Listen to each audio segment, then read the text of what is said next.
গপু, নমস্কার।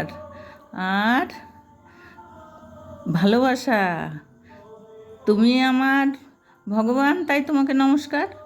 আর তুমি আমার ছেলে, আমার সন্তান, তাই তোমাকে ভালোবাসা। আমার শতকোটি প্রণাম নিও।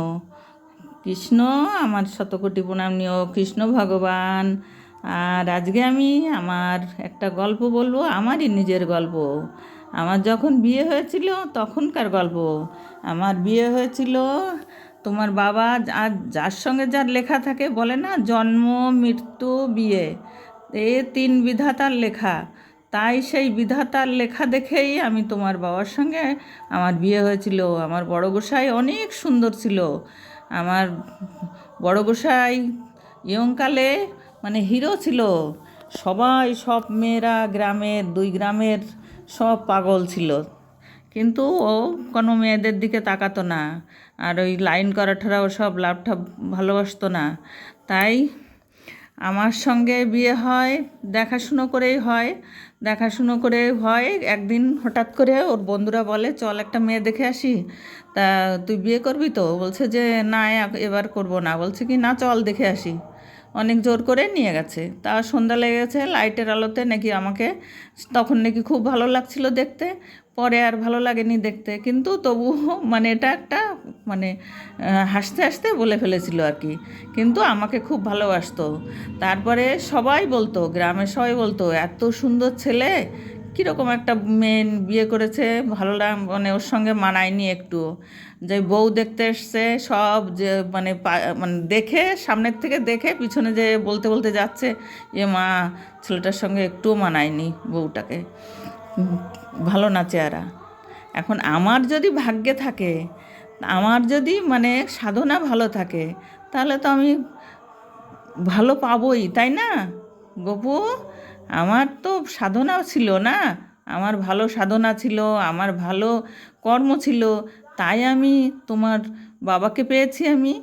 তাই মানে সবাই বললে কি হবে, আমি রাখতাম না, আমি খুশি হতাম। বলতাম যে যাক, আমার ভাগ্যটা ভালো, সবাই ভালো বলছে, আমাকে মন্দ বলুক, সেটা তো আমার খুশি, তাই না?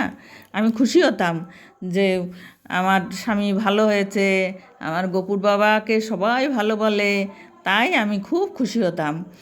আর সত্যি গপুর বাবা খুব ভালো ছিল, তোমার বাবা খুব ভালো ছিল, জানো। তাই তোমার ভক্তদের কাছে আমি গল্প বলছি, ভক্তরা জানবে কি করে? আর যখন, আর আমার মা, আমার বাবাও চাকরি করতো, কিন্তু আমার বাবা যে আমার যখন হঠাৎ করে বিয়ে হয়ে গেল, যেদিন দেখতে গেল পরের দিনই বিয়ে। কিন্তু আমার বাবা মানে অন্য জায়গায় পোস্টিং ছিল, তখন ফোনের ব্যবস্থা ছিল না, টেলিগ্রাম করতে হবে তারপরে আসবে। তা বলছে তার পরের দিন বিয়ে না হলে আর এই ছুটিতে বিয়ে হবে না। তাই আর কি বলছে যে তাহলে এখনই হলে এখনই হবে, না হলে হবে না। তখন আমার মা বললো ঠিক আছে। আমার মারও ছেলে দেখে খুব পছন্দ, আমার কাকারও ছেলে দেখে খুব পছন্দ। তখন আমার মা একটু ভয় পাচ্ছে যে ওর বাবা এসে কি বলে না কি করে। তখন আমার কাকা বলছে যে না, কোনো ভয় নেই, আমি যা বলার দাদাকে আমি বলে দেবো, আমার পছন্দ আমি দিচ্ছি। তাই বলছে ঠিক আছে। তাই পরের দিন বিয়ে হয়ে গেল আমার। পরের দিন বাড়ির থেকে গার্জিয়ানরা গেছে, ওরা যে কথা দিয়ে এসছে বলছে হ্যাঁ রাত্রেই বিয়ে হবে।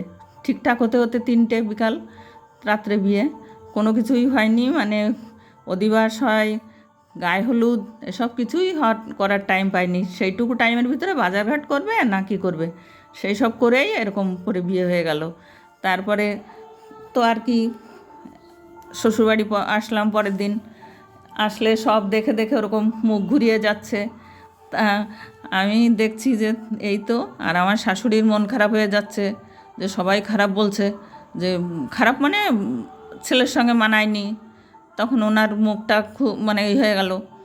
তারপরে তো শাশুড়ি, যাই হোক, কিছু করার নেই, আর বিয়ে করে নিয়ে আসছে ছেলে, চাকরি করা ছেলে, ছেলের উপরে সংসার, তখন কিছু বলার নেই আর করারও নেই ওনাদের। তখন মানে যাই হোক মেনে নিল। এবার বউ ভাত পরের দিন মানে 2.5 দিনে হয়, তো সেটা আর হলো না, 5 দিনের দিন দিন করলো, যে এখন তো সবাই নেমন্তন্ন করতে হবে, সব কিছু গোছগাছ করতে হবে, তাই 5 দিনের দিন বউ ভাত হবে। তাই হলো আর কি। তখন সেদিন সাজালো, মানে যা হোক, সে তখনও পার্লারের লোক ছিল কাছে, মানে গ্রাম ঘরে ছিল না, টাউনের দিকের থেকে নিয়ে আসলো আমার দেওর। তখন সাজিয়ে, তখন আর কি আমার শাশুড়ি বলছে, তোমরা তো বলছো যে আমার বৌমা দেখতে ভালো না, কই আমার কাছে তো আজকে খুব ভালো লাগছে দেখতে। বলছে সাজালে কাজালে তো সবাইকেই ভালো লাগে। তাই বলছে যে তা যা হোক, ভালো দেখেই তো ভালো লাগছে। বলছে ঠিক আছে। গেল, কিন্তু কিছুদিন পরের থেকে আমার শাশুড়ি, যখন ছেলে চলে আসলো ছুটি কেটে চলে গেল ডিউটিতে, তারপরের থেকে আমার শাশুড়ি আর আমাকে ভালো দেখে না। কাজকর্ম সবই করি, সব কিছুই করি, কিন্তু আমার শাশুড়ি কেন জানি না আমাকে আর আমার শাশুড়ি ভালোবাসে না। তখন থেকে আমার শাশুড়ি আমার সঙ্গে খারাপ ব্যবহার করা শুরু করলো। আমি এত ভাবতাম যে তাই তো, আমি মা বাবা ছেড়ে আসছি, তোমরাই তো আমার মা বাবা, কিন্তু কেন এরকম করে ওনরা? এরকম করতে করতে তারপরে উনি সারা জীবন যতদিন থেকে গেল আমার সঙ্গে ভালো ব্যবহার করেনি। তারপরে যখন লাস্টে মরার সময়, তখন উনি 1 মাস বিছনায় পড়ে গেছিল মেয়ের বাড়ি বসে। তখন আমি নিয়ে আসলে আমি ওনার সেবা যত্ন করি। তখন উনি বুঝতে পারে যে তাই তো, আজকে ওনার পায়খানা পেচ্ছাপ সব আমি পরিষ্কার করি, সবই করি। তখন ওনার কথা বন্ধ হয়ে গেছিলো, কিন্তু ব্রেনে কাজ করতো, কিন্তু কথা মুখ দিয়ে বলতে পারতো না, ইশারা করে বলতো। তখন যখনই ওনার কাছে যেতাম, তখনই ওনার হাতটা, মানে আমার হাত ধরে ওনার বুকের উপর রাখতো, আর বলতো কি যেন, আমার দিকে তাকিয়ে চোখ দিয়ে জল বেরোতো, আর বলতো যে আমি তোমার সঙ্গে অনেক ভুল করেছি। এটা আমি বুঝতে পারতাম যে এটাই বলতে চাইছে আর কি। তা আমি বলতাম যে কি, কোনো চিন্তা নাই, তুমি এইভাবে অনেক দিন বাঁচো, আমি তোমাকে দেখবো, আমার দেখাশুনো করবো। তোমার তো সব দিনই আমি বলতাম যে তুমি আমার কাছেই থাকো, তা আমার কাছে থাকো, তুমি আমার সঙ্গেই করো।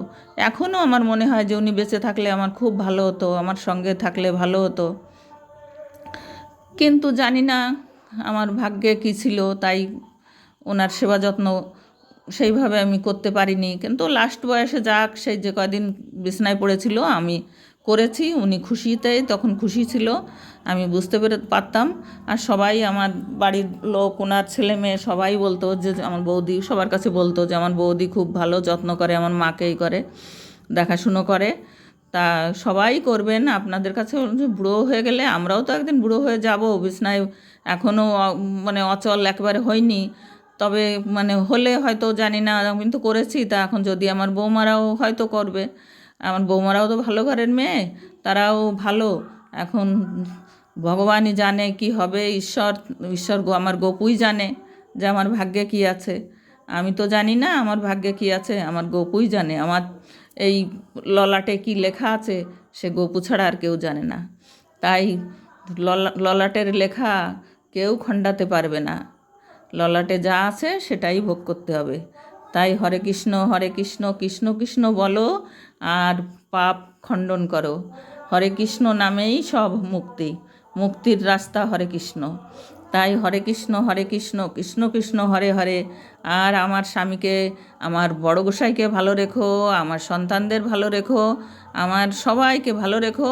আর তোমার ভক্তরাও ভালো থাকুক, তোমার ভক্তদের কাছেও আমার কামনা, ভক্তরাও আমাদের জন্য কামনা করুক, আমিও সবার জন্য কামনা করি, আমার গপু সবার জন্য কামনা করে, সারা বিশ্বের মানুষের জন্য কামনা করে আমার গপু। হরে কৃষ্ণ কৃষ্ণ কৃষ্ণ হরে হরে। আবার কালকে কথা হবে। আর আমার ভিডিওতে একটু লাইক শেয়ার করে দিও। আমি তো পয়সা ইনকাম করার জন্যে করি না, আমি মনটা ভালো রাখার জন্যে করি। আমার পয়সা ইনকাম করার কোনো দরকার নাই, কিন্তু লাইক শেয়ার করলে, সাবস্ক্রাইব বাড়লে আমার মনটা খুশি হয় যে না, আমি যা হোক আমি পারছি, আমি করতে পারছি। আমি গপুকে মানে দিয়ে আমি পয়সা ইনকাম করতে চাই না। আমার গপু আমার সোনা, আমি গপু ভালো থাকুক, আমাদের ভালো রাখুক, আমি এটাই চাই, আমি পয়সা চাই না।